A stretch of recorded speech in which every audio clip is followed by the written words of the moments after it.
할렐루야. 우리 한번 인사 나누겠습니다. 좌우 앞뒤로 하나님께서 당신을 참 사랑하십니다라고 한번 우리 이웃들에게 인사 나누겠습니다. 네, 아멘. 미얀마에서 사역하고 잠시 안식년으로 미국 칼빈 신학대학에서 대학원에서 방문 교수로 지금 지내고 있습니다. 그 기간 동안에 또 하나님의 귀한 공동체를 만날 수 있게 해주시고 또 이곳에서 함께 예배드리고 또 찬양하고 또 전도를 위해서 함께 음악회를 또 할 수 있고 또 참 슬퍼하는 자들을 또 위로할 수 있는 또 장례식도 함께 할 수 있어서 참 영광이었습니다. 또 계속해서 이렇게 말씀을 전할 수 있는 기회를 주신 우리 김경필 목사님 또 모든 성도님들께 진심으로 감사를 드립니다. 오늘 아침에는 선교지의 이야기를 여러분들과 함께 나누려고 합니다. 제가 사역했던 곳은 미얀마인데 한번 사진을 보면서 미얀마를 소개해 드리도록 하겠습니다. 한번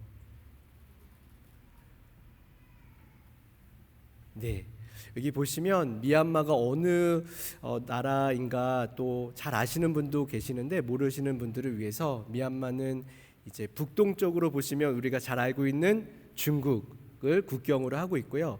북서쪽을 보시면 방글라데시, 인도를 국경으로 접하고 있습니다. 또 밑으로 동쪽으로 내려오면 태국, 베트남, 라오스 이렇게 동남아시아에 위치한 인도차이나 반도에 위치한 나라입니다.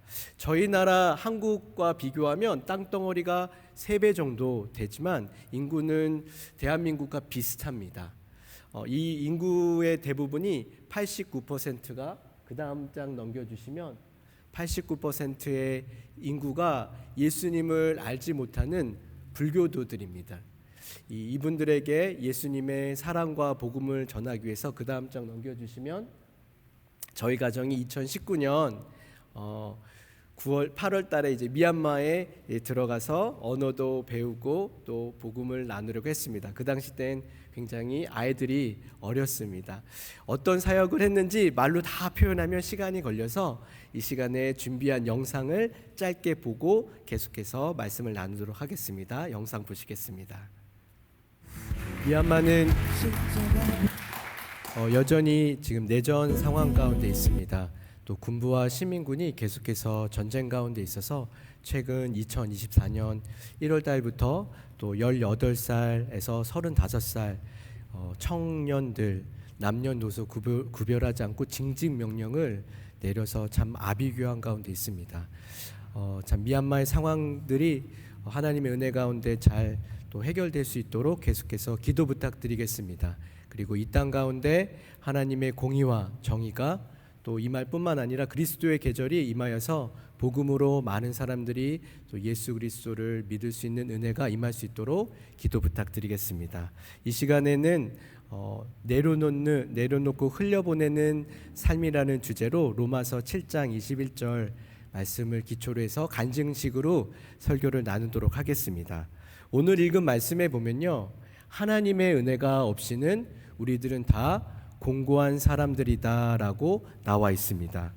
우리 안에 선을 행하려는 마음은 있는데 죄악된 본성으로 말미암아 하나님의 법을 선택하기보다는 내가 하고 싶은 대로 살아갈 때가 많이 있다라고 사도 바울이 이야기하고 있습니다. 실제 우리의 신앙생활을 돌이켜보면 하나님의 말씀을 잘 알고 있음에도 불구하고 내 마음대로 하고 싶을 때가 있어서 하나님의 말씀을 모른 척하고 살아갈 때가 있습니다.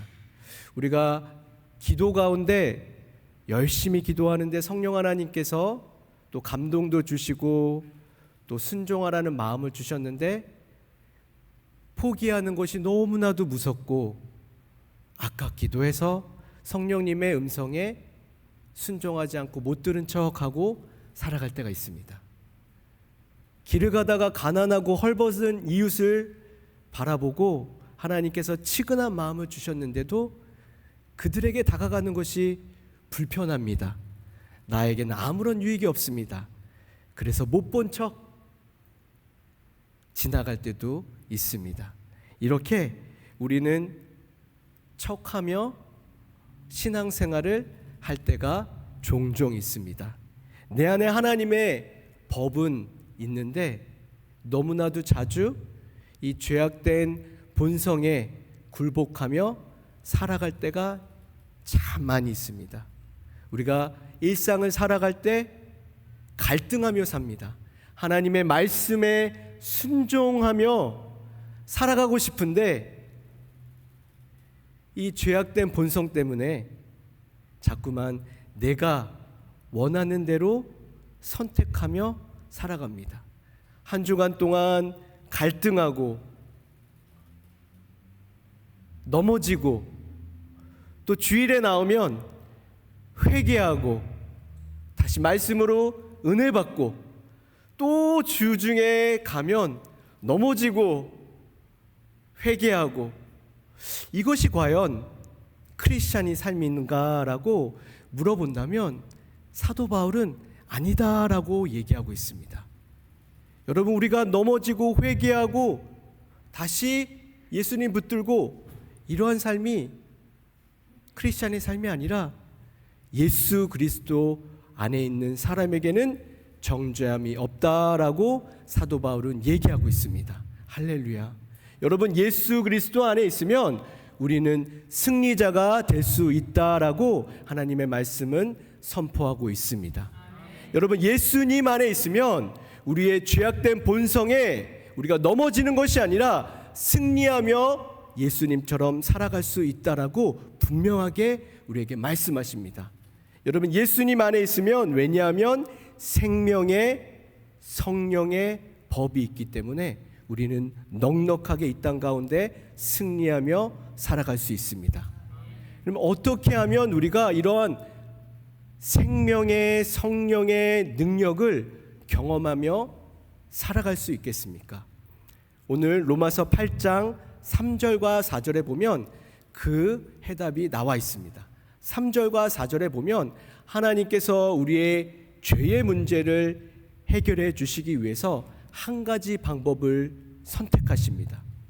하나님께서 천지를 창조하실 때처럼 우리 죄의 문제를 죄야 다 사라져라 라고 말씀하시면서 이 죄의 문제를 다 해결해 주실 수 있었을 텐데 그 방법을 사용하지 않습니다.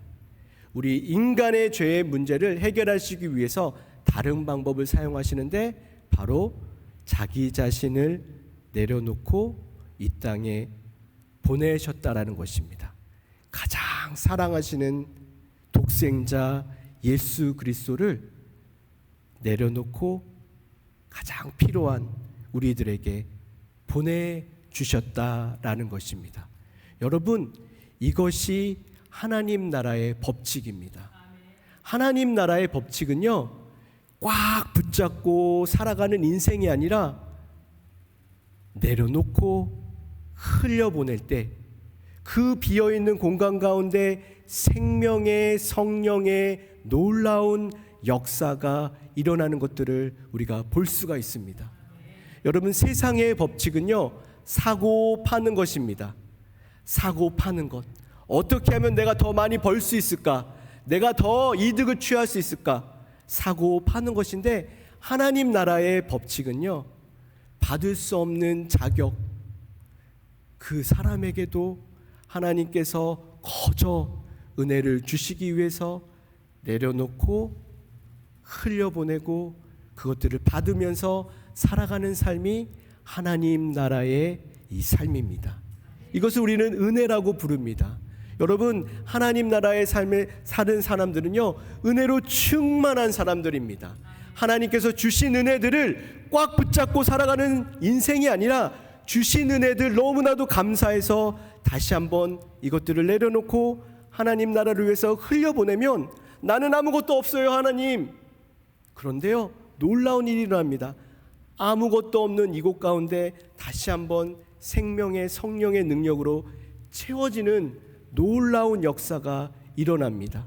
여러분, 내려놓고 흘려보내는 삶이요, 또 다른 용어로는요, 선교라고 얘기합니다. 여러분, 많은 선교하는 교회가 왜 부흥하는 줄 아세요? 하나님 나라의 법칙대로 살아가기 때문이에요. 우리 교회를 위해서만 살아가는 것이 아니라 정말로 열방 가운데 필요한 선교사님들을 위해서, 열방에 죽어가는 영혼들을 위해서 우리의 것들을 내려놓고 그 땅 가운데 흘려보내면 우리의 교회는 아무것도 없는 것처럼 보이지만 그 열방의 은혜가 다시 한번 우리 교회로 채워지고 하나님의 놀라운 역사가 우리 가운데 일어나는 것들을 보게 됩니다. 우리 한인교회 가운데 이런 하나님의 놀라운 역사가 일어나기를 주님의 이름으로 축원합니다. 저희 가정은 이제 사진에서 또 영상에서 보신 것처럼 미얀마에서 4년 동안 또 사역을 하면서 하나님의 선교에 동참하려고 부단히 노력했습니다. 저는 2019년 에즈베리 신학대학에서 선교학 박사를 공부하고 또 온 가족이 미얀마로 들어갔습니다. 선교학 박사를 했기 때문에 여러 가지 계획들이 참 많았습니다. 여태까지 내가 공부했던 것, 선교지에서 내가 한번 잃어보리라, 내가 내 이름을 떨쳐보리라, 여러 가지 이런 생각들이 참 많았습니다. 그런데 하나님께서 지난 4년 동안 말씀해 주셨던 것은, 삼녀라, 네가 원하는 선교가 아니라 하나님의 선교는 내려놓고 흘려보내면 그 비어있는 곳 가운데 하나님의 선교가 이루어진다라고 말씀해 주시더라고요. 내가 붙잡고 있던 물질들, 내가 사랑했던 가족들, 안위들, 여러 생명들까지도 하나님을 위해서 내려놓고 흘려보낼 때 그 비어있는 곳 가운데 하나님의 놀라운 선교의 역사가 일어나는 것들을 지난 4년 동안 경험케 해주셨습니다. 선교사들은, 초임 선교사들은 선교지에 들어가면 첫 2년 동안은 언어와 문화를 습득하는 데 모든 에너지를 쏟습니다. 저희들도 열심히 언어를 배우는데 7개월 만에 정말 생각지 못했던 일들이 터집니다. 7개월 만에 미얀마에 코로나가 엄습해 왔습니다. 코로나로 인해서 전 세계가 멈추었어요. 미국도 멈추었고 우리 고국의 대한민국도 멈추었고 제가 살았던 미얀마도 모든 게 멈추었습니다. 그런데 열악한 의료 시스템으로 미얀마는 더 상황이 악화가 되었습니다. 한 달, 두 달은 그럭저럭 버틸 수 있었는데 시간이 지나갈수록 많이 죽어가더라고요. 빈민가에 있는 저희 사역지에 많은 사람들이 일용직으로 하루하루를 살아가는데 일자리가 없어서 절에 찾아와서, 교회에 찾아와서 선교사님, 목사님 도와달라고 이렇게 하소연을 하는데 그분들을 지켜보는데 언어만 하고 있는 제 자신이 너무나도 힘들더라고요. 하나님, 어떻게 하면 이 백성을 도울 수 있겠습니까? 기도밖에 할 수 있는 게 없었습니다. 저녁마다 하나님, 이 땅의 영혼들을 불쌍히 여겨 주십시오라고 기도밖에 할 수 있는 게 없었어요. 매일 저녁마다 기도하는데 어느 날 하나님께서 기도 가운데 이사야 40장 1절 말씀을 떠오르게 해주시더라고요. 이 내 백성을 위로하라, 내 백성을 위로하라 라는 이사야 말씀을 마음 가운데 주셨어요. 그래서 제가 기도 가운데 하나님께 물었습니다. 하나님, 제가 이 땅에 온 지 7개월밖에 안 됐고 언어도 더듬더듬 거리는 초임 선교사가 어떻게 이 땅의 백성들을 위로할 수 있겠습니까? 라고 하나님 앞에 진심으로 기도했습니다. 여러분, 우리가 하나님 앞에 진심으로 기도하면 하나님께서 분명히 여러분들의 기도를 들으시고 응답하시는 하나님이십니다. 여러분, 그래서 제가 기도했어요. 하나님, 어떻게 하면 이 백성을 위로할 수 있겠습니까? 하나님께서 제 마음 가운데 네가 가지고 있는 것으로 이 백성을 위로하라라고 말씀을 해주시더라고요. 내가 가지고 있는 게 뭘까라고 곰곰이 생각해 보았습니다. 그 당시 때 많은 후원교회들도 없어서 사역할 수 있는 재정적인 환경도 안 되는데 내가 가지고 있는 게 뭘까 곰곰이 생각을 하고 있던 그 찰나에 마침 하나님께서 딱 떠오르게 하시더라고요. 그 당시에 아이들 학교를 보내야 되는데 학비를 한 2,000불 정도 모아놓고 있었습니다. 그런데 딱 그 기도하는 순간에 그 모아뒀던 그 돈 생각나게 해주시더라고요.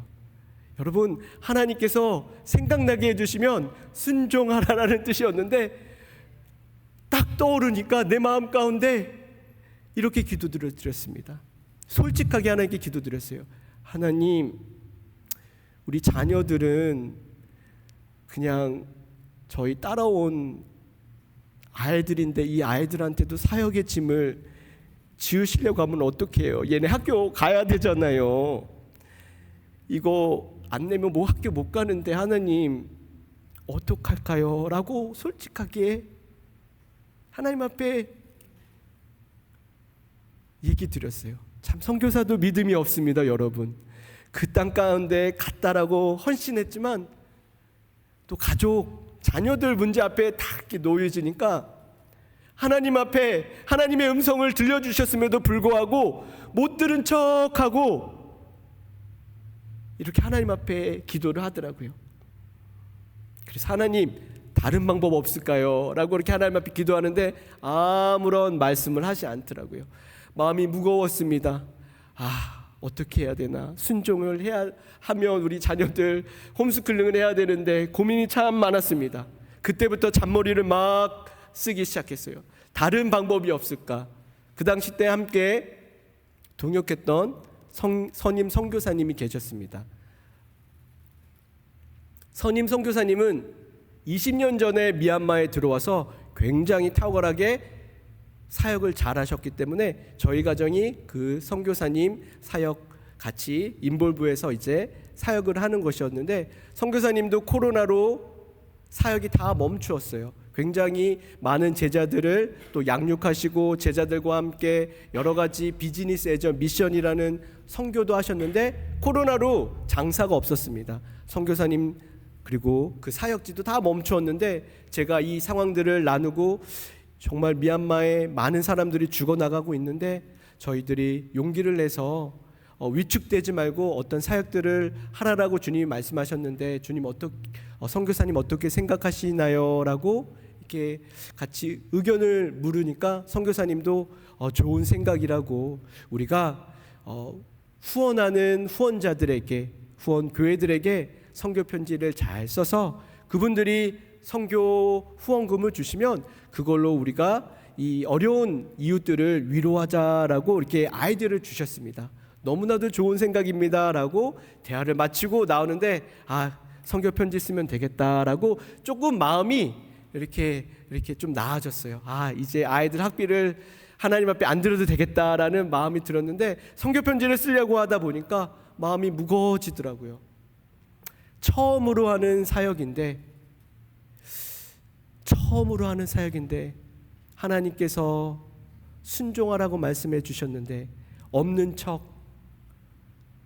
선교지에 이런 상황들을 선교 편지에 쓰고 보내면 나는 평생 척하며 선교하는 선교사가 되겠다라는 이렇게 위급한 마음이 들더라고요.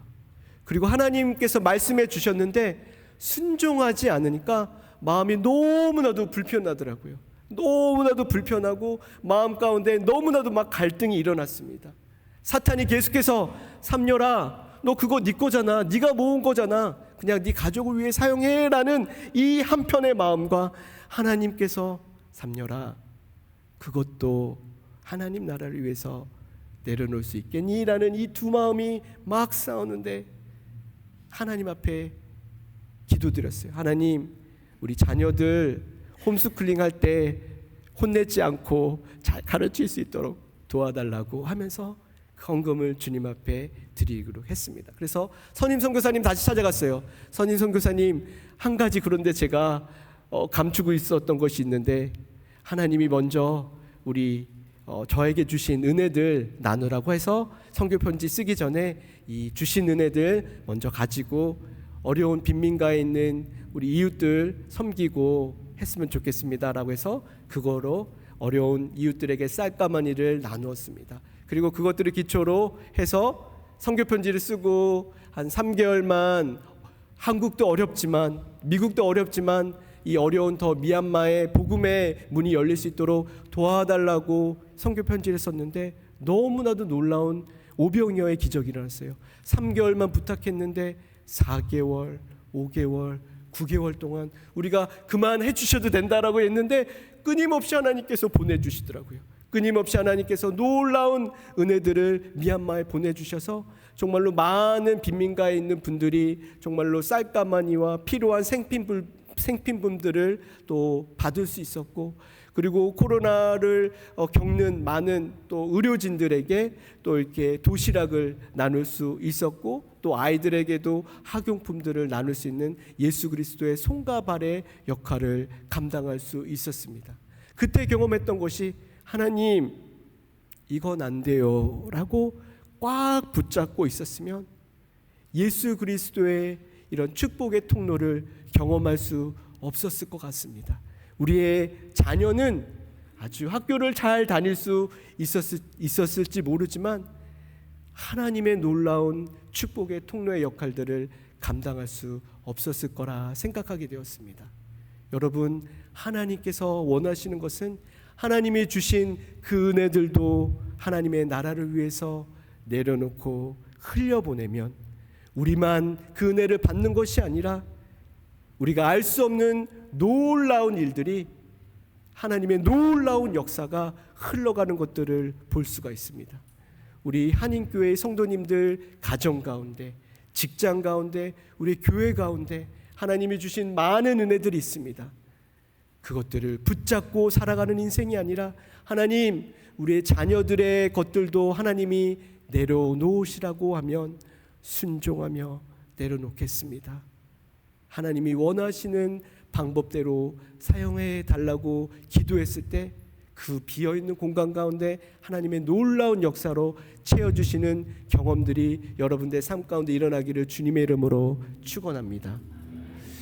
그렇게 열심히 코로나 사역을 감당하고 있었는데 어느 날 아침에 일어나니까 너무나도 이렇게 어수선하더라고요. 아침에 일어나서 보니까 우리 형제자매들이 목사님, 선교사님, 우리나라에 큰일이 일어났습니다. 2021년 2월 달에 군부가 쿠데타를 일으켜서 너무나도 나라가 전복이 되는 상황들이 일어나게 되었습니다.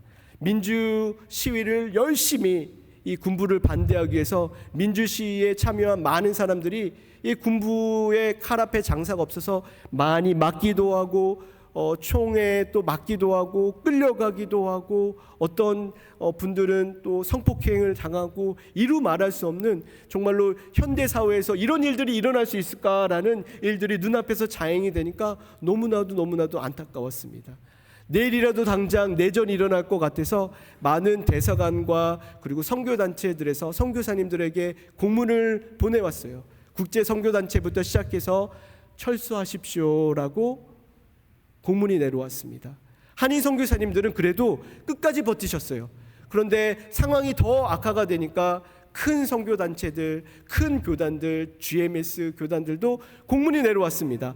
그 당시 때 기억하기로 2가지 공문이 내려왔는데 4개월 미만의 선교사님들은 철수하십시오라는 이런 권고 철수 명령이었어요.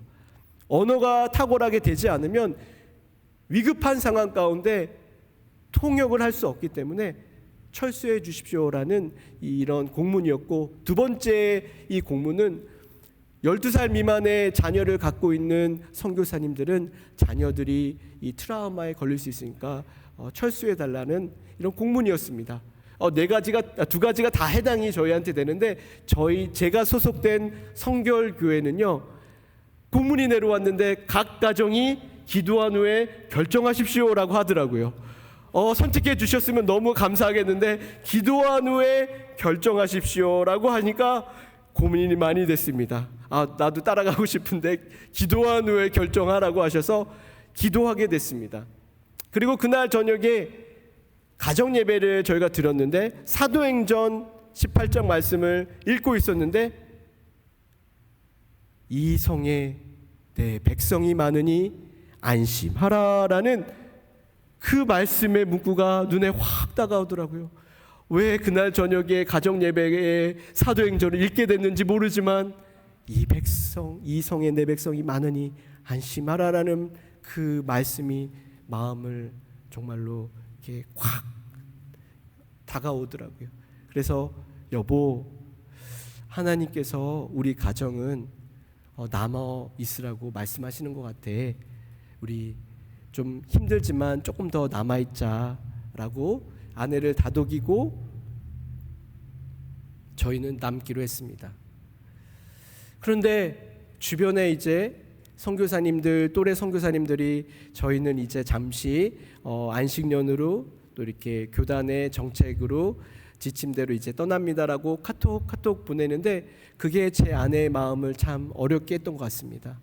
주변 동료 선교사님들이 한 가정 떠나니까 좀 마음 가운데 나도 가고 싶다라는 마음이 흔들렸고, 또 저희가 위치했던 저희가 살고 있던 집도 근처에 군부 훈련 연병장이 있다 보니까 총소리가 매일매일 들렸어요.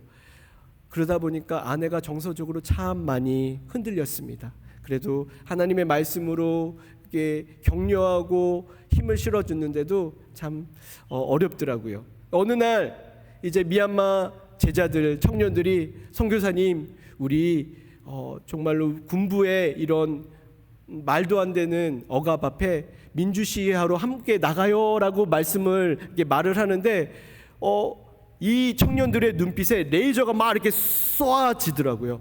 이 시위 현장에 같이 안 나가면 우리 편 아닙니다라는 이게 심정으로 저를 막 바라보는데, 그 당에 우리 정말 한국에 정말로 이렇게 대한민국 만세, 이렇게 만세 운동을 이렇게 함께 나가자고 했을 때 선교사님들이 이런 기분이겠구나라는 이런 마음으로 청년들이 저를 이렇게 바라보는데 거절을 못 하겠더라고요. 그 당시 때 외교가 이제 저희 미얀마 대사관에서는 외국인들이 정치적인 문제에 이렇게 결탁되면 안 되니까 나가지 마세요라는 공문이 왔는데 이 청년들의 눈빛을 제가 이렇게 뿌리칠 수가 없더라고요. 그래서 제가 아내에게 허락을 받고 오겠다라고 잠깐만 기다려 달라고 아내에게 이제 올라갔습니다. 여보, 청년들이 시위 현장에 나가서 같이 걷자고 하는데 걸으면서 물만 나눠주세요. 물만 이렇게. 다른 거 할 필요 없대. 물만 나눠주고 오라는데 나가도 되지? 짧게 나갔다 올게. 근데 아내가 여보, 대사관에서 나가라고 하지 말라고 했잖아. 여보, 나가지 마. 그러다가 또 이렇게 잘못되면 어때? 어떻게 돼? 이렇게 나가지 마. 이렇게 얘기를 하는데 제가 다독였습니다. 여보, 짧게. 이 청년들의 눈빛을 보면은 거절할 수가 없으니까 짧게 나갔다 올게 하면서 아내를 막 다독여 나가는데 제 아내가 그렇게 소리 지르는 건 제가 처음 봤어요. 아니 여보, 나가지 말라고 했잖아. 그럴 거면은 사도 바울처럼 혼자서 결혼하지 말고 혼자 선교할 것이지 왜 나랑 결혼해서 여기까지 왔냐고 막 이렇게 얘기를 고래고래 소리 지르는데 여보 빨리 갔다 올게 하면서 막 나왔습니다. 열심히 사람들에게 물을 나눠주고 같이 시위를 하고 정말 몇 시간 동안 같이 시위를 했는데, 그리고 나서 제가 코로나에 걸려왔습니다. 어떻게 코로나에 걸리를 모르는데 이 시위하고 며칠 후에 이제 코로나에 걸리게 되더라고요. 아내가 얼마나 무서운 눈으로 저를 바라보고 방 안에 격리를 했는지 모르겠어요. 소리는 지를 수 없고 아픈 사람 소리는 지를 수 없고, 그래서 이제 코로나에 걸려와서 이제 하루하루를 보내는데, 저는 코로나는 일반 독감, 건강한 청년이니까 금방 나을 수 있겠지라고 생각했는데 델타가 굉장히 무섭더라고요. 타이레놀을 먹고 여러 가지 약을 먹는데 열이 떨어지지 않았습니다. 첫날 열이 이렇게 떨어지지 않아서 여보, 혹시 코로나에 좋은 약 있으면 좀 약국에 가서 약 좀 사줘. 왜냐하면 그 당시 때 외국인이 병원에 갈 수 없도록 군부가 막았습니다. 그래서 병원도 갈 수 없었고, 그래서 약이라도 먹고 싶은데 약을 사달라고 제 아내한테 부탁을 했는데 약국에 가니까 좋은 약들이 다 부자들이 사재기를 해서 약이 없더라고요. 아프니까 정말로 이 상황들을 이렇게 현실을 직시할 수 있었습니다. 그래서 한인 카톡방이 미얀마도 한인들이 있다 보니까 한인 카톡방에 혹시 코로나에 좋은 약 있으신 분들 조금만 나눠줄 수 있어요? 라고 이렇게 한인 카톡방에 올렸습니다. 감사하게 한국을 방문했던 어떤 선교사님이 그 카톡을 보시고 저에게 약을 나눠주셨어요. 그 약을 먹는데도 이틀째 되는데 차도가 없더라고요. 계속 열이 나는데 정말로 구역질이 나고 이러다가 내가 죽겠구나라는 위험, 이렇게 목숨의 위태로움도 막 느끼더라고요. 셋째 날 되는데 약을 먹으면 조금 열이 떨어지니까 내가 할 수 있는 방법은 하나님밖에 없더라고요. 하나님 살려주세요. 하나님 구해주세요. 나 불쌍히 여겨주세요 라고 하나님 앞에 기도하는데, 하나님 치료자 아니시면 제가 나을 방법이 없습니다라고 기도하고 열심히 하나님 앞에 나아가는데, 누가복음 17장 16장 17절 18절 말씀을 하나님이 떠오르게 해주더라고요. 믿는 자들에겐 이런 표적이 따르리니 곧 저희가 내 이름으로 귀신을 내어 쫓으며 새 방언을 말하며 뱀을 집으며 무슨 독을 마실지라도 해를 당하지 아니하며 병든 자에게 손을 얹은즉 나으리라 라는 말씀을 주시는데, 하나님이 삼녀라 내가 너를 낫게 하리라 라는 마음을 주시더라고요. 그래서 나도 모르게 제 자신에게 손을 얹혔어요. 하나님, 이 병든 자 치료할 사람은 주님밖에 없는데 불쌍히 여겨 주십시오 라고 이렇게 손 얹고 막 기도를 하는데 몸이 막 뜨거워지더라고요. 이게 코로나의 뜨거움인지 성령님의 치유의 뜨거움인지 모를 정도로 막 몸이 뜨거워지니까 하나님 앞에 열심히 기도하는데 저도 모르게 정신을 잃어버렸습니다. 근데 다음날 일어나 보니까 열이 다 떨어져 있더라고요. 할렐루야, 하나님이 치료하셨구나 라고 너무나 감사하고 감격이 되었는데, 다음날 아침에 아내가 아침 식사를 이렇게 주려고 이렇게 문을 두들기더라고요. 여보, 오늘 괜찮아? 이렇게 아침 식사를 하는데 제가 어젯밤에 있었던 간증을 막 나누니까, 여보, 나도 어젯밤 당신이 통성 기도할 때 같이 기도했어. 하나님, 이제 우리 집에 가면 안 돼요. 왜 여태까지 하나님 순종해서 남으라고 했는데 이제 병원도 못 가고 2, 3년 선교사 어떻게 될지 모르는데 이제 집에 가면 안 될까요? 하나님 앞에 기도했대요. 근데 하나님께서, 현정아, 내 양을 먹여줄 수 있겠니? 내 양과 함께 해줄 수 있겠니? 라고 아내한테 얘기했대요. 그러니까 아내가, 하나님, 있고 싶은데 너무 무섭고 믿음이 없는데 도와주세요 라고 기도했대요. 하나님, 저에게도 믿음 주세요. 저에게도 2, 3년 선교사처럼 믿음 주세요.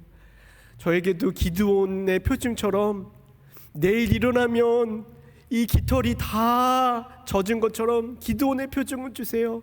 내일 아침에 일어나면 2, 3년 선교사가 깨끗이 나으면 그게 하나님이 나와 함께 계심을 믿고 제가 이 땅에 남겠습니다 라고 터무니없는 기도를 하나님 앞에 올려드렸대요. 터무니없는 기도를 올려드리고 다음날 일어나서 아침 식사를 가지고 제 방문에 들어왔는데 제가 깨끗이 나아 있는 거예요. 그러면서 저를 보더니 하는 말이, 에이, 남아 있어야 되잖아. 저는 무슨 말인지 몰랐어요. 무슨 말인지 몰랐는데 하나님께서 아내의 기도를 들으셨던 것 같아요. 저는 제 믿음이 뜨거운 줄 알았는데 아내의 기도를 들어주셨던 것 같아요. 그리고 나서 그 다음날 아내가 코로나에 걸렸습니다. 그리고 그 다음날은 둘째 아이가 코로나에 걸리고 마지막 날은 우리 다니엘 첫째 아이가 코로나에 걸렸어요. 그런데 여러분, 우리의 상황은 어렵고 우겨쌈을 당하고 어려울지라도 하나님의 말씀이 있으니까 넉넉히 그 땅 가운데서 승리할 수 있더라고요. 여호와는 나의 목자시니 내가 부족함이 없으리로다. 그가 나를 푸른 초장에 누이시며 쉴만한 물가로 인도해 주시는도다. 내가 사망의 음침한 골짜기를 다닐지라도 해를 두려워하지 않을 것은 주께서 나와 함께 하심이라 라는 말씀처럼 우리의 상황은 어렵고 아프고 도망가고 싶지만 하나님의 말씀이 우리의 삶 가운데에 임하니까 여호와 하나님이 우리의 목자가 되시고 주의 막대기와 지팡이가 나를 안위하신다고 말씀하시니까 넉넉하게 그 상황 가운데 승리하며 나아갈 수 있더라고요. 이게 하나님의 말씀을 붙들고 하루하루 겨우겨우 코로나를 이겨내 보니까 그 현지의 상황들을 경험할 수 있게 되었어요. 약이 없는 사람들 그리고 이웃들을 우리 몸소 체험하다 보니까 하나님이 왜 이 땅 가운데 우리 가족을 남게 하셨는지 이해가 되더라고요. 내가 다 비어있고 아무것도 없으니까 그 땅의 피로들을 보게 하시고 그 땅의 사역들을 보게 하시더라고요. 하나님의 사역들을 보게 하시더라고요. 내 것으로 가득 차 있으면 내 것밖에 보이지 않지만 내 것들을 내려놓으니까 하나님의 것들로 채워주시더라고요. 하나님의 시선으로 이 사람들의 피로들을 보게 하시는데 기도 편지에 우리 가족이 경험했던 것들 그리고 미얀마 땅 가운데 필요한 것들을 구구절절 기도 편지로 썼어요. 그리고 혹시 코로나에 좋은 약들을 보내주실 수 있으세요? 라고 부탁을 했는데 놀랍게도 한 수천 명의 사람들이 먹을 수 있는 약을 너무나도 많이 보내주시더라고요. 여러 곳에서 보내주시는데 그 약을 잘 제조해서 지방에 있는 정말로 기독교인이든 비기독교인이든 어려움에 처해 있는 사람들을 돕기 위해서 지방에 있는 교회의 목사님들에게 보내고 그 목사님들이 그 약들을 많은 사람들에게 배포해서 전도의 문이 열리게 되는 그리고 그 약을 먹고 너무나도 깨끗이 낫다는 이야기들을 간증을 들으면서 하나님의 영광들이 드러나는 역사를 보게 되었습니다. 여러분 우리가 꽉 붙잡고 있고 우리의 삶을 꽉 붙잡고 있고 우리의 생명을 꽉 붙잡고 있으면 우리들은 한평생 행복하게 살아갈 수 있지만 하나님의 영광을 하나님의 놀라운 은혜를 더 경험하기 어려울 수 있습니다. 나에게 주신 은혜들이 너무나도 많은데 하나님은 더 부어주시기 원하세요. 사랑하는 나의 아들아 나의 딸아 그걸로 만족하지 마. 내가 더 주기 원하는데 그러려면 내가 준 은혜도 내려놓고 흘려보내렴. 내가 그러면 네가 알지 못하는 크고 비밀한 일로 너의 삶 가운데 채워줄 거야. 지금보다 더 나은 나의 은혜로 너를 이끌 거야 라고 말씀해 주십니다. 여러분 우리 한인교회의 모든 성도님들 삶 가운데 하나님 이만 하면 됐어요가 아니라 하나님 더 하나님 앞에 헌신하며 나아가기 원합니다.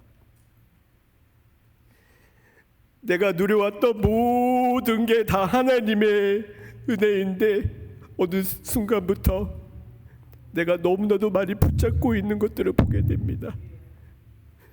하나님 더 하나님의 은혜를 사모하며 받는 내 인생 될 수 있도록 은혜 베풀어 달라고 그러한 삶을 살아달라고 하게 해달라고 하는 놀라운 고백이 여러분들의 삶 가운데 가득하기를 주님의 이름으로 간절히 축복합니다. 이 시간 우리 함께 오늘 아침에 성가대가 불렀던 우리 은혜 찬양을 우리 같이 찬양하고요. 그리고 함께 오늘은 좀 특별하게 기도하는 시간 갖도록 하겠습니다. 우리 같이 찬양하겠습니다.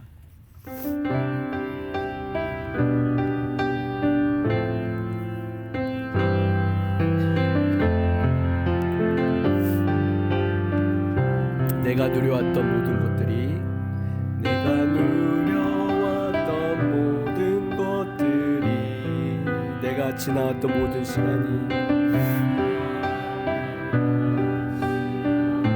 내가 걸어왔던 모든 순간이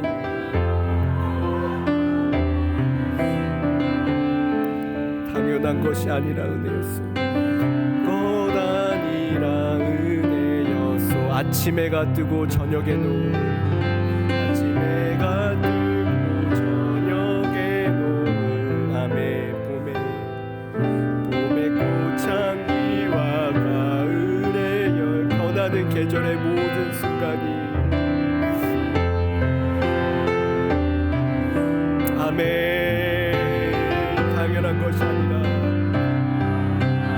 아멘. 모든 것이 은혜.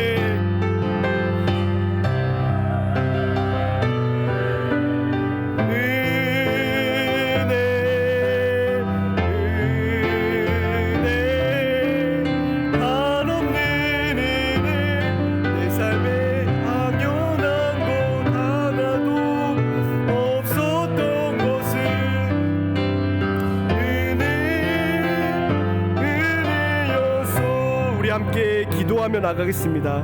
이 시간 기도할 때 하나님, 내가 죄의 법 아래 살고 있는 것들이 참 많습니다. 불쌍히 여겨 주시옵소서. 긍휼히 여겨 주시옵소서. 하나님, 상하고 통회하는 마음으로 하나님 보여주시는 대로 하늘의 법을 따라 살기 원합니다. 성령의 능력대로 살기 원합니다. 성령 충만한 삶 살기 원합니다. 성령 충만한 교회 되게 하여 주시옵소서. 하나님, 내려놓고 예수님처럼 흘려보내는 삶을 살 수 있도록 은혜 베풀어 주시옵소서. 하나님, 내 인생이 주님의 것이 되게 하여 주셔서 이제까지 내가 원하는 삶을 살았다면 이제는 주님 원하는 삶 살게 해달라고 주님 한번 외치며 주님 앞에 기도하며 나가겠습니다. 기도하시겠습니다. 아버지 하나님, 감사합니다. 하나님, 주여 감사합니다. 이제까지 나를 살아가게 하신 것이 주님의 은혜인데도 불구하고 하나님, 여전히 내 마음 가운데 아버지 두 마음이 있습니다.